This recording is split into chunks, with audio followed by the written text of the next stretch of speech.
Hello, everyone. Welcome back. Socially Connected 360, episode 16. We have a wonderful guest, a story about struggle, a comeback. I mean, you name it, this is going to be a great guest. But before we do that, I want to thank our sponsor, PowerUpNutritionOnline.com supplement company. We had the CEO on episode 15. They decided to sponsor our next couple shows, and I want to thank them. Check them out. It's a local supplement company. I try this stuff. Very good stuff. You know, I love running. I love working out. Love hitting the bag. If you need to recover, by all means, check them out. PowerUpNutritionOnline.com. Episode 16, starting now. How great I am. Great I am. Great I am. This kid's gonna be somebody better than anybody ever knew. I'm gonna show you how great I am. All right, everybody, welcome back. Welcome back. Socially Connected 360, episode 16 in the house. I got my main man, David Bintner, in the house. I've been watching this man just do his thing when it comes to just your life, man, and on Facebook and you telling your story. It's very, very powerful. I love the fact that you are open with some of your struggles in life, some of your successes. And so I'm just happy to have you on the show, man. How you been? How's everything going? I'm very good, man. I really appreciate you asking me to come on here. I just checked. We've been friends since 2016, which is kind of like the beginning of this second journey in my life. And I've been a big fan of yours the whole time, obviously. So I'm just really thankful to finally get connected with you. Appreciate it, man. Like I said, we're all about that. Socially Connected 360. I say it in every show. That's what it's about. It's connecting folks with real life people, real life situations, real life struggles. And then, obviously some of the work that you do, not only with advocacy, but also, with your business, your entrepreneurship, construction, all that stuff. And then, just tell your story. So let's get right into it, man. So you did you grow up in Bethlehem, or where did you grow up at? And tell us a little bit about your life. Okay, yeah, no, I'm born and raised in Lehigh Valley. Really, I grew up in Allentown on Fifth and Liberty. Although I was born in Bethlehem, I lived Yosco Park neighborhood, I guess you would call it. I lived there for a few years, but really raised in Fifth and Liberty. That's where I spent the majority of my childhood until I was about like 20 years old. Nice. So we can get right into it. I know that you struggle a little bit. I see all the powerful stuff that you post all the time, and I think it's extremely important. Your childhood, did it have anything to do with some of the struggles as far as addiction or anything like that? Or did you want to touch on that? Yeah, absolutely. I mean, right from the beginning, I said I grew up on both Yosco, which is a tough neighborhood, and then Fifth and Liberty, which is, a tough neighborhood. And, that was definitely a big part of it. Life as a kid was not so good. Not that a lot of people didn't have it a lot worse, and so on and so forth. Not to do like a woe is me, but like so many people, man. I had two parents with addiction. Luckily, I was blessed to have two parents, but both struggle with addiction. You know what I mean? Weren't really there. Even when they were there, they weren't really there. So, it's hard for anybody to succeed really without both parents, in my personal opinion. That's why that's like a message I spread a lot, how important it is, to be in our children's life. But yeah, man, like I said, growing up there, it was rough. My parents, we weren't, we were poor, of course, but we had some things like they would kind of make up for it. I would get my PlayStation or whatever it may be. But then at the same time, because of that, my house was robbed multiple times, always by people I know, in the neighborhood, always by people we know. So there was just a lot of trust was never a big thing for me between, from my parents not being there to my own friends stealing, robbing my house and things like that. And inevitably when we don't have the support, we try to, as humans, we try to cope with it somehow. And, some people make it through, but a lot of people, turn to either crime or uh, addiction, addictive behaviors. And I was one of those people. So, Yeah, and this is what I see in my daily work, like I always tell my kids, and I see it on a daily, man, just people struggling. My kids sometimes say, why do people get hooked on this? Or why is this person homeless? Or why are these people struggling so much? And I say, well, you just never know. I mean, you could have lost a family member. You could have had not had, like you said, parents that weren't really, they loved you, but because of their issues, they kind of struggled too. So then now you kind of leading yourself, but how do you overcome that? Like, how do you get to the point where you're at today and you're sober today, you talk about it. But how do you get that struggle from being a kid to, I guess, in your 20s, or how does that work? I mean, it, being able to overcome it, I don't want to say it's luck, but it's definitely, I'm blessed that I was able to do that. A lot of people don't make it. Just on, what was it? I just found out about two close friends passing away within 5 minutes of each other. I got the news within 5 minutes of each other on Tuesday night, Oh and my one was God. close with in Allentown in high school that I was good friends with, a sweet girl, and it's a lot of people don't make it out. I was blessed too. There is no magic wand. There is, like, people ask me all the time what to do, and the main thing is, like, you have to want it. You know what I mean? Not that, like, we don't choose to be addicts. Just like somebody doesn't choose to have depression or something like that. But at the same time, for me, what I mean, everyone's different.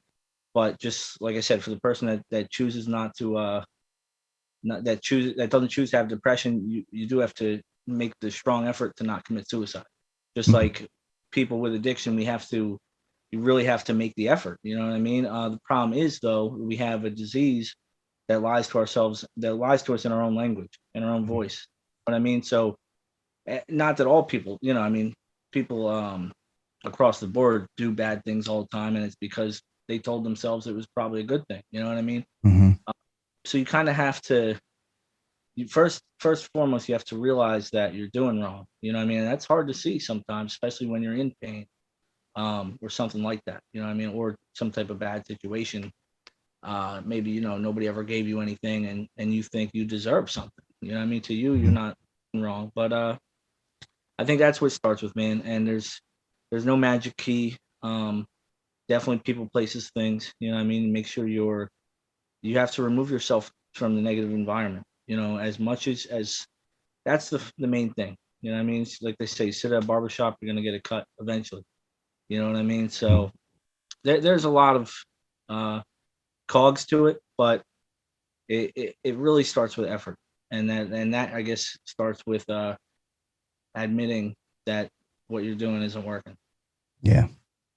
Yeah, and there's all types of addiction. I mean, not just drug addictions, but there's all types of addiction, and even with social media, I mean, that could be an addiction as well. But so how do we get to a point where, do you have a defining moment? Like, when I talk to people all the time, um, we whether they've committed a crime or they were career criminals or they were struggling or they were homeless, and then they kind of make it past that moment and they kind of like start being productive again, not only for themselves but for their family.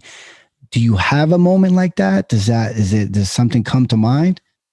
Yeah, well, I had a few, but there's probably three big ones. So this is my second time getting clean. I was clean for about almost 3 years. At about 2 years, I forget what happened. I got injured at work. Um, I started selling weed. You know what I mean? I didn't know what else to do, and that quickly, within a few months, led me. Like I said, you're around That environment. the haircut, you're gonna get, yeah. Well, and so that led to the negativity and led to me using again. The big one, well, the second biggest one. So what happened was a huge one for a lot of people is I died this last time I got clean. Wow. Um, Yeah, and I was somebody. So I got clean. I just celebrated my 7th anniversary, and what had happened at the time, like a lot of people, I was trying to get clean again on my own, and I was like, I had like 3 weeks where I only was taking Adderall. I wasn't taking any, no coke or nothing like that, and I had a friend, God bless his soul, he passed away now, but he was asking me to get him some dope, and I was like, fine, I'm fine, I'll get it for you, and uh, I got there, I got to get it for him, and my friend, he is a friend of mine, but he was like, oh, I don't have that. He was like, I only have this new stuff called China White. I never heard of that. I never heard of fentanyl. I didn't know what this was. Hmm. So I decided to try it. I did the smallest little taste you could imagine. Wow. And a couple minutes later, I remember saying goodbye. And then a couple minutes later, thank God. Yeah. And nobody should ever get behind the wheel. Mhm. But I had crashed in about 3 cars on what was it? 10th and what's that street all the way over, like 2 blocks past Hamilton. So Linden, The other way, south. Hamilton. Oh, you talking about Walnut or Walnut, Union? yeah, Or Union. Union. So I had woke up to some woman yelling at me in Spanish that had crashed into her car and everything, and thank God though, thank God. So I had no idea what was going on. But the next thing, I woke up in an ambulance, and they told me I had just been dead, and they brought me back to life, and I was like, you Wow. got me, because and this is how dangerous this stuff is. What I had done was smaller than a cigarette is around. You know what I mean? A little, and this is somebody who did drugs every day. You know what I mean? And Yeah. and killed me. You know what I mean? Without even knowing, I didn't. I didn't even believe the paramedics when they told me. But anyway, so that was a big one. That was definitely a big one. That was crazy, man. That's kind of when God, the idea of God, started to come into my life. So I was on parole at the time, and they took me to the hospital up on 17th and Hamilton. I want to say 17th, maybe 18th, Mm-hmm. up there by St. Cloud. And a police officer comes in. He goes, "Oh, are you on probation, parole, anything like that?" I was like, "No, of course not," which of course I was. And he left the room. He came back in. He said, "Okay, everything checks out." He said, "You're free to go." I was like, "Holy shit!" And so that's what happened. I walked out of there. Right. I never used it again. If it took 4 months till they caught up to me. My probation officer called me and told me, we see this happen a few months back. Come turn yourself in. And it's funny, but that 4 months clean was the lowest part of my life. Wow. And people don't get that. You know what I mean? You would think dying was the bad part, but the bad part was clean. And now I didn't have any more excuses for why I felt the way I felt. Wow. You know what I mean? And that's something I really try to stress to people. Like you mentioned, that it's not about drugs. I tell people all the time, I'm not an addict because I used because I'm an addict. You know what I mean? It's an escape, and I can look for that escape completely sober. You know what I mean? And a lot of do it all the time, whether it be infidelity, whether it be gambling your entire life, whatever. I can find anything. Food, you know what I mean? Mm-hmm. I don't do those things, but food, yes. Food I do a little more than I but yeah, but it took so long for me to realize that. So I knew I had a problem with drugs and alcohol, Yeah. but I thought that I didn't know I had any other problem outside of that. In fact, to the point where, foolishly, to the point, where I thought that was my only problem. It took taking that away for the second time and realizing that I was still me. You know what I mean? And that's the problem I had, was a lack of comfort with myself. You know what I mean? Even to this day, like, I'm nervous about coming on here. I'm nervous too. We're both nervous, so we're together on this. So we're nervous together, man. It's all good. I speak at things like this all the time. I mean, I've spoken at jails and institutions and different things like that. Important, which was, extremely important. amazing. My hat goes off. That there's coming from someone who, and you already know this, but coming from someone who experienced the things that you've experienced and gone through, obviously to be able to come out and talk about those things. And I listen to David, and I'll bring it up. David Goggins, he talks about this. He talks about, and if who all the listeners, young people, if you have a chance, he uses a lot of profanity. He's a Navy SEAL. But he talks about just airing everything, right?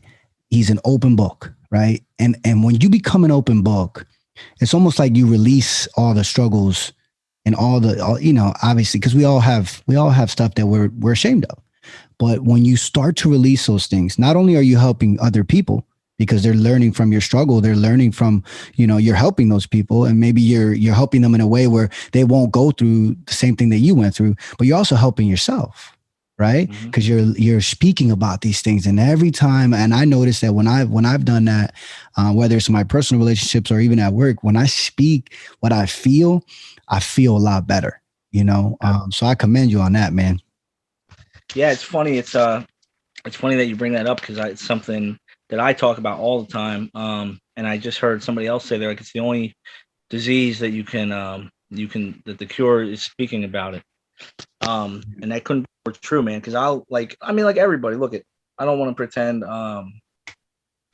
that addicts are alone in going through this. You know what I mean? We go through the same stuff everybody else does. We just kind of have a malfunction with how we decide to deal with it. Yeah. To an extent. So but we're blessed because we are one of the few people that have somewhere that we can go to speak about it. You know what I mean? And it really is amazing, man. Like I will drive myself crazy about something for weeks on end if I don't mention it. And then as soon as I kind of put it out there, it almost every time goes away. You know what I mean? Not like it's a cure all, like, not, if something really horrible happens, obviously you're still gonna be upset, but 9 times out of 10, you know what I mean? You say it, or you could be thinking some crazy thing, and once you say it out loud, you're like, oh my God, it's crazy. Yeah. And it's amazing. And I don't think that's the natural I don't think that's the natural thing for humans, though. You know what I mean? And all of us, like I said, we all have problems. We're just kind of lucky that we have somewhere to go about them. But humans in general, I think, we don't want to show any negativity. We want to put our best face forward. So, and that's a good thing definitely on paper. And but it has side effects. You know what I mean?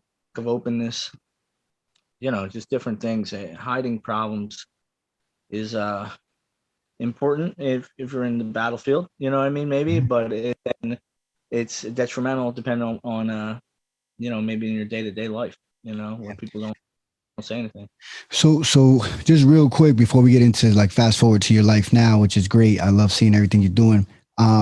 So on a daily basis, how constantly or how do you cope with, obviously that you were an addict, you were addicted to something. How do you do, I know I kind of talk about it on my daily runs, but I want to hear from you. How do you handle that? How do you handle your daily, like your 24 hours? I've really been pretty lucky where, since getting clean, and same thing last time, I've had very little, almost no cravings to use. That doesn't mean I don't have, other things that I'll get into, but some people, everybody's different. Some people crave whatever it was they used every day. Like I said, I've been very lucky. I haven't. I think, maybe like 2 times in this last 7 years, I think I saw like a billboard for some new beer I never seen. I was like, oh, that would be pretty nice. And even that was just like, right out the window because I'm so scared of it. And actually, it might sound funny, but I'm most scared of alcohol because alcohol is the thing that so many people will tell me is okay. Oh yeah, it's just a drink. You know what I mean? But that's the thing. That's the thing that takes me to jail every time, to the drunk tank. Whereas other stuff where it's all bad, but other stuff I don't get as reckless with. So but yeah, anyway, with using, um, I've been really blessed that it's not something I struggle with every day, but I struggle every day with, um, like I said, just crazy thoughts. I'm emotionally imbalanced, on any given day. Mhm. Uh, could be high, could be low. Um, I want to, you know, it's just, and that what I have to do for that stuff is, like we say, do the next right thing for the next right reason. So what I do is I make concerted effort to live the right way. Um, I Love don't it. go I don't go, like I said, I don't go to the strip club. I don't do different things. Not that there's anything wrong with those, but for me, like I'll just put it out there. Last time I went to the strip club, I thought about cheating for like a month every day. Like that's how it affects me. You know what I mean? Like, so, and I know that though. I know these things, so I don't do them. You know what I mean? That's just the way it is. Yeah. Yeah. I And, have and again, this is trauma that we, all of us, we kind of put ourselves through some traumatic events, right? Or even if it's self inflicted. And then it kind of like prolongs itself into your life, like it just stays there, right? And so now it affects there's so many levels to it. It affects so many different things, even something as simple as what you just said. You would think you'd be like, it's just a club, right? yeah. But now you're like, that mindset is there. But I commend you on the fact that you are able to, control that, and the fact that you could talk about it. I mean, that's huge, man. Like, it's so powerful. Like, you're so strong, in my opinion, to be able to come on here and talk about these things, because most people don't want to even deal with any of that, and you would know better than me, but most people just don't want to even talk about their past or their negative history or whatever like that. They just want to just live life. But you're helping so many people, man, on this show right now. I'm telling you, there's going to be somebody watching this show, and you've talked to a lot of people, like you said, whether it's at prisons or, talking about addiction. But this right here also can help a lot of people. So fast forward to today, I see that I see your little man doing the front double bicep, doing some workouts. I saw you guys doing some workouts because, I did check out your Facebook. Obviously, I've been on your Facebook. We've been friends for a while on Facebook. So tell us about that, man. So how has that played a major role or a role in your life when it comes to all of this? Like Um, your family and everything. family, yeah, man. Obviously that's the most important thing to me. Like, like so many other people, but coming from, the childhood I came from, where I always, on a daily basis, I wanted more from my family. You know what I mean? I wanted what I saw on TV. I wanted, which I know isn't real, but coming from that, I try my best to provide something different. You know what I mean? And like everyone, I fall short. I work too much. I do this, I do that. But I just make sure I set boundaries for myself, uh, to be there. You know what I mean? Because that's the only thing that's really important. You know what I mean? Everything else is bullshit at the end of the day. Um, but yeah, man, like, but my son was actually born when I was still in jail, and I was lucky. I got my lawyer, and I was able to get put in work release, so I was able to. I had that whatever it was, 6 hours to go to the hospital. Um, but he's been the biggest, the change at our, I was gonna say catalyst, but he's like my everything. You know what I mean? You know, yeah, it is amazing, man. Everything is really amazing. I forget the question right now. I'm getting like choked No, up. no. I mean, like for instance, like you had said that. So family, to me, I would think could be one of those things that could help you with trying to stay Mhm. free, from addiction and things Yeah. like that. What? And I'm Oh, gonna okay. edit Okay. this. I'm gonna edit this though.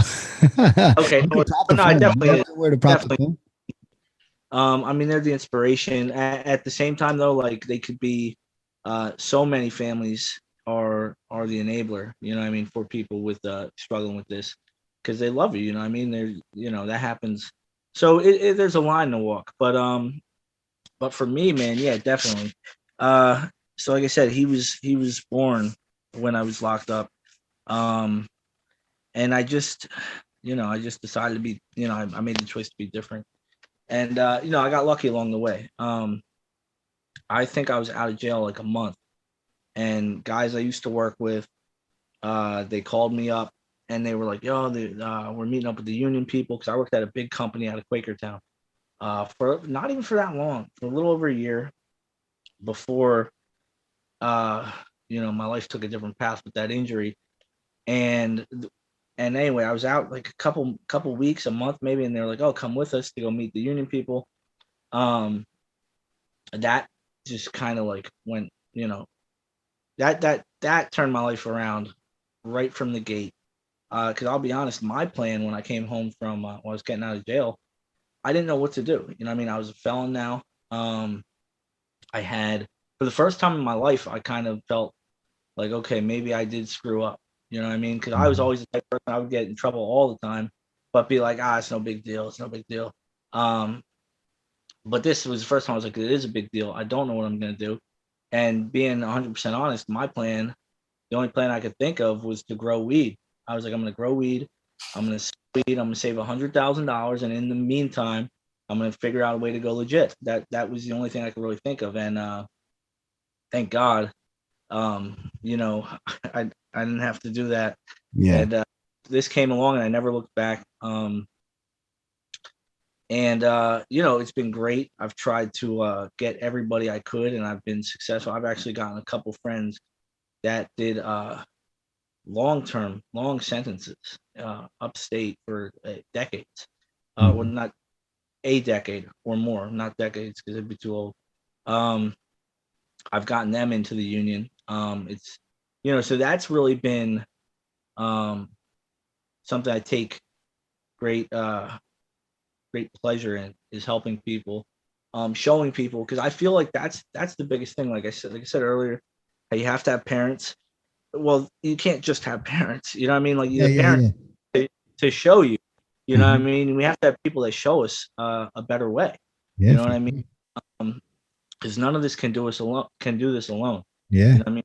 Learn from each other, build off each other, and so that's my whole thing. You know what I mean? Everything I learn, I try to pass on. You know what I mean? And I'm not talking about my kids. I'm talking about my friends. I'm talking about people that I grew up with. That I got lucky. I get to come down. I relocated down here to Philadelphia. I've learned different things. Not that there's anything wrong with Lehigh Valley. I know you love it up there, but just from branching out, and we have so much out in Lehigh Valley with everybody from New York City and different things. For sure. Where people are introduced and grow up with different things where that are beneficial. If we'll listen, if we're willing to, they just been exposed to different things. And just like we have, and vice versa. I bring friends from Allentown to speak down here at different engagements all the time. And that's it goes both ways. But anyway, that's what we're here for, man. Yeah, man, that's what's up. And then so the construction. So I see you doing a lot of construction. I see you doing a lot of what do you normally do as far as work? So I'm a carpenter by trade and a general contractor. Like I said, I was in the union, the carpenters union. I've recently gone on my own, as I know I just said how great the union was, and it is. I'm still a member, but at the same time, I've kind of reached a point where I don't want to put 40 hours into somebody else's dream anymore. You know what I mean? Yeah, you do good work. I've seen your work. I've seen your work. Thank you. Yeah, it's keep documenting. And there's nothing wrong with that. There's nothing wrong with putting 40 hours into somebody else's dream. That is a lot of people's dream. You know what I mean? They want to chill and they want to be stable in that aspect. Yeah, exactly. I don't mean to degrade anything. But I may be right back there, but I was just thinking to myself, so let me backtrack a little bit. The union is essentially like any union is essentially like a glorified employment agency. Where'd you lost you? Oh yeah, hold on. You might be there. Yep, hold on. Yeah. We're gonna reconnect. I pressed a button or something. Oh, you're fine. We'll edit it. Okay, so I'll back up. So a union is essentially I don't want to say, I don't mean this negatively, but it's like an employment agency is how it works. Generally, the company says I need this many guys. They send this many guys. A lot of people are they're there for the job, and then when the job's over, they go to the next company with the next job. There is some people that are exceptional, and they stay somewhere their whole career. You know what I mean? I was somewhere in the middle. I was very lucky. I was with two companies for 3 years each. 6 years I was with two companies. And this last company I love like family. They got slow around January, and they just said, everybody, we don't have anything for about a month. Go home, and and at that point, I just said, what if I put the same 3 years into myself that I Yeah. put in to somewhere else? So, I certainly don't want to burn any bridges or anything like that. No, this is life. I mean, that I'm sure they understand, and I mean, you just showed them a ton of love. I don't think you're burning any bridges, man. You showed them a ton of love. Yeah, well, it's funny. The owner of my company, where I was for the past 3 years, same story. He was a union carpenter, started his own company. Yeah, He was very like supportive. You know what I mean? yeah, The only thing is, I'm just trying to do like two or three guys, little stuff. yeah, yeah. So I'm not trying to do nothing big like that. And because you could go and start a union company, but Yeah. I'm not trying to jump into $500,000 jobs and stuff Yeah. like that. Yeah, no, but the Work stuff my that way I up. see that you're doing, the befores and afters, and the stuff you're posting, and obviously, yeah, listen, it's like for me in my government job, if I go to somewhere else, yeah, I had great memories with you. I just decided to take this path. It's not because I don't want to be with you. It's just I want to try something new. So I commend you on that, man. I got two more questions. I saw that you posted um about a while back about getting your driver's license. Hmm? So tell me how that felt as far as getting it back. That was a big moment, if I'm not Yeah. mistaken. Yes, that's a funny story. I'm actually going through that again right now. I never had a license, and what was I want to say I was 15. Um, Me and some friends got caught with some weed. Weed has been a major Yeah, part of my life, even though I haven't smoked since I was, I don't know, maybe a senior in high school. yeah, Um, but anyway, we got caught with some weed when I was like 15, and they gave us a suspended my license before I was yeah. even sick enough to Yeah, I get it. remember that. They still do that now. Yeah, and then there was some skipping school. There was many underage drinkings. Hmm. So a couple of years go by. I've never had a license, and it's suspended till I'm like 34 years old, something like Oh that. wow. Yeah, unfortunately, it's funny because I had friends that got 3 DUIs, went upstate for 2 years, came home, had their license. I have no DUIs. You know what I mean? Till that last one, but that I mentioned earlier when I passed away momentarily. But yeah. So anyway, it was a whole thing. It's a crazy story, man. God again, right? So I'm going to look at a job in Delaware County. In fact, the license thing is the main reason I moved down here to Philadelphia. Mm. So I could have, I couldn't do it in Allentown without a vehicle. You know what I mean? Yeah. And so anyway, I was going to look at a job, and I went to go around the school bus because the school bus was just stopped. I thought I was behind the school bus, right? And I thought that there was a line of traffic. I Yeah. swear, 10, 15 minutes go by. I didn't move. I look, there's no cars in front of the school bus. I'm just sitting behind the school bus Hmm. for no reason. So I go around the school bus, and I end up rubbing my car on it somehow. Like I just misjudged, whatever. Yeah. And who's driving the school bus is the dude, the owner of the house I was going to look at to do work for. I'm like, get the hell out of here. Anyway, he was like, oh, I got to call the police because I was trying to get him not to, I'll just give you my insurance. Yeah. To call because it's a school bus. You know what I mean? I'm like, okay. Absolutely. It ended up being the hugest blessing in disguise. So the officer came, I explained him my story. They seen that this was not that long. This was maybe 2 years ago. So they seen that I had not been in trouble in, 5 or 6 years, And they said, look, talk to the lawyer, get everything together. We'll push your court back until then, and we'll dismiss it. Mm-hmm. And so that's what happened. Wow. I got this a probationary license, it's called. This was about a year and a half ago. I got that. And funny story. So it's been hell with PennDOT. They sent me 2 pieces of paper. One said I could get my real license January of this year. The other one said May 21st. So it's I went through that. They were like, we don't know what's going on, why you have 2 dates. Anyway, so I was like, I'll just wait till May 21st. So about a month and a half ago, beginning of May, out of the blue, I get a certified mail. It's for that Real ID. It's for that fender bender with the school bus Man. 2 years ago. Oh, So I'm like, what the hell? I call my lawyer. Anyway, so they're like, okay, just get your because my probationary period ended on May 21st. Yeah. So May 21st comes. I gotta do this right now. Actually, I go to get it. They're like, no, you have to get a physical. Take your permit. I'm like, I literally just got a physical last year. Took my permit last year. Wow. Drivers, everything. They're like, yeah, that was for your probationary. So they're like, now you have to do the whole thing again. So I'm actually waiting right now for a physical. Oh, wow. Yeah, but I mean, that's what I'm saying. Like these little moments of these little victories, and you're still fighting. You're still fighting to get it. But it was powerful to watch. Like, again, this is me just being on social media.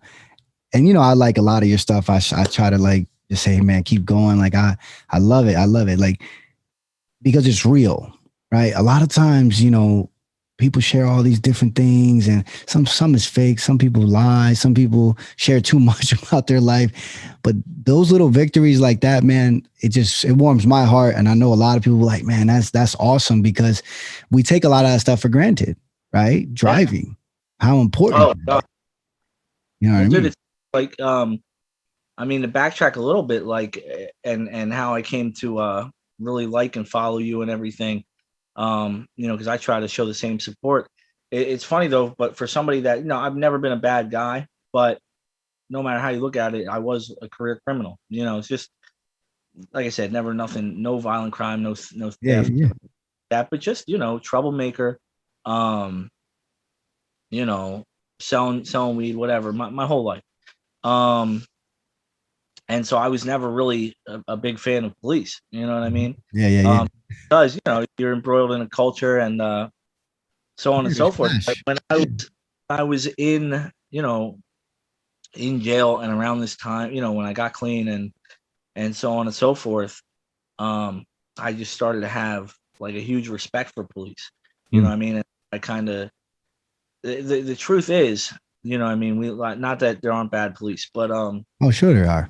Of course there are. Of course there are. Yeah. But the truth is, there's bad people. You know what I mean? And we kind of got away from that. Like we want to blame police forever. I know I did, but the reality is, we're out here doing bad shit, and that's why the police are after us generally. Yeah. 9 times out of 10. So anyway, I don't know. I seen you, especially as a minority. I was like, okay, minority policeman. This guy can really make positive change. You know what I mean? And then I seen your mayoral run, and just so on and so forth. I just see you doing good things all the time. Like I said, it's only through Facebook and social media, but I was just like, I like this guy. You know what I mean? Well, the feeling is mutual, man. Because like I said, I love real people. I love comebacks. I love to just watch, like, because people try to live a perfect life, and we try to portray that, right? But when I see folks like you, and there's so many more like that I've connected with, I love to see that comeback, man. And the fact that you're still doing it. And, of course, yeah, my government job, I call it my government job. I don't like to talk too much about it on here, but, sorry about that. But yeah, so my government job, it is what it is. For me, like I said, that's, I'm happy that, you said that, as far as, yeah, we can all be the change. It don't matter what race you are. We could all be the change. We could all be better in everything we do. And in law enforcement, you could be better. I mean, we all can be better. And we need to get rid of those police officers that never should have worn a badge. I mean, we know it. We seeing it. We see the videos. It's a sad situation when those things happen, and those police officers should be held accountable. But for me, man, the way that I always looked at it, I was born and raised in Allentown, and I had some really good training officers, and even mentors before being a police officer. And I was always saying, they always told me, and I always say this to myself: I always treat people how I want my mom to be treated. I always treat people how I want my aunt to be treated, how you, my friend Dave, going to be treated. Like, that's how I treat people, and I always introduce myself first. I never really walked up to people. Like, say, for instance, there's some kids hanging out and you get dispatched to that area because they're not supposed to be there on the porch. They don't live there. Somebody calls, they're nervous, whatever the case may be. I would always make it a point to walk up to them and introduce myself as who I was and why I was there. And so, 80% of the time when you do that and then somebody pops off at you, you can be like, yo, hold on, man. I came over here with respect.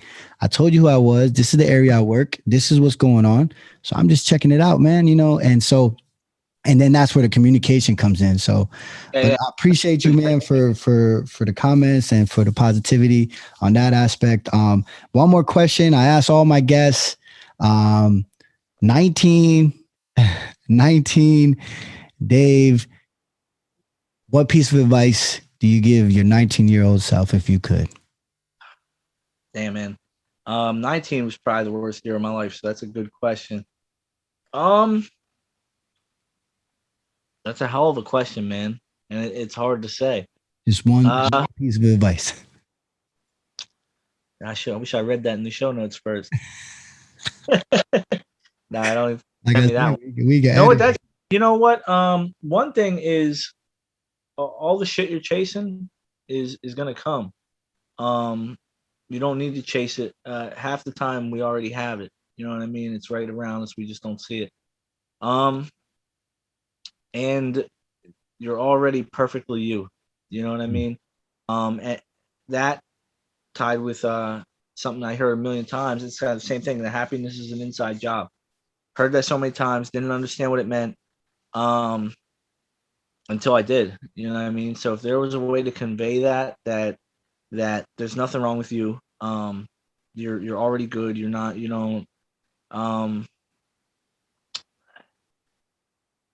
It's tough to bundle it together real quickly like that. No, but that perfect. would definitely be it. That's man. perfect. Along those lines, that try so much to change what's going on, and we're already looking for something. Like you hear people say. I hear people say all the time, "Oh, I wish think about going back to the single life or this or that," and it's like, for what? So you could look for a girl? You know what I mean? That's all you're doing the whole time. Yeah, exactly. You know what I mean? Like, so, and that's a small thing, but it's the same thing. You could extrapolate that over anything in life. You know what I mean? When we're searching for happiness through outside means, you know what I mean? It's like I tell people, you wouldn't even think of trying to fix your car with the hood down. You know what I mean? But we do that to ourselves all the time. We try to fix inside with outside things, and whatever it may be. That has nothing to do with drugs or alcohol. You know what I mean? That's anything. Jewelry, clothing, any number of bullshit things. And, if you applied that to anything else, it would be unthinkable. But we apply it to ourselves every day. So if I could try to, convey what a bad idea that is, you know what I mean? That's what I do. There you have it, folks. Inside. It's in the inside. I talk about it all the time as well. We basically focus on everything that's happening on the outside, that if we focus a little bit more of what's happening on the inside, we understand that that's where it's all coming from. We kind of block out the negativity and everything, that's going on. It's very difficult. We live in a very visual world, a world that is real. But you're so right. I love the advice. 19-year-olds, think of what's going on the inside, man. Be happy, and try to understand that you are you because you are you. You know what I mean? And so that's great. So if somebody wanted to find you, I know you're on Facebook.